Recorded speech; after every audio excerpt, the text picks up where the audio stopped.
ആയിട്ടുണ്ടോ കുറച്ച് നാളുകളായിട്ട്?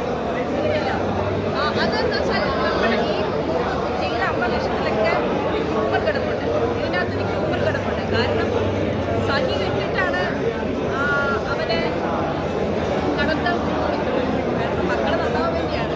പക്ഷേ അതോടൊപ്പം തന്നെ ഞാൻ ചോദിക്കട്ടെ, കോമഡി മാത്രം പറയുന്ന ഒരു അമ്മയെ കാണിച്ചു തരാമോ നിങ്ങളുടെ വീട്ടിൽ? എനിക്ക് കോമഡിയുണ്ട്, സങ്കടമുണ്ട്, സന്തോഷമുണ്ട്. ഒരു അമ്മ എന്ന് പറയുമ്പോൾ എല്ലാ വികാരങ്ങളും അടങ്ങി കഥാപാത്രം അമ്മയായിട്ട് ചെയ്യുന്നത്. പക്ഷേ ഒരു കോളേജ് പ്രൊഫസർ അല്ലെങ്കിൽ യൂത്ത് ഐക്കൺ അല്ല വരുന്നുണ്ട് ആക്ച്വലി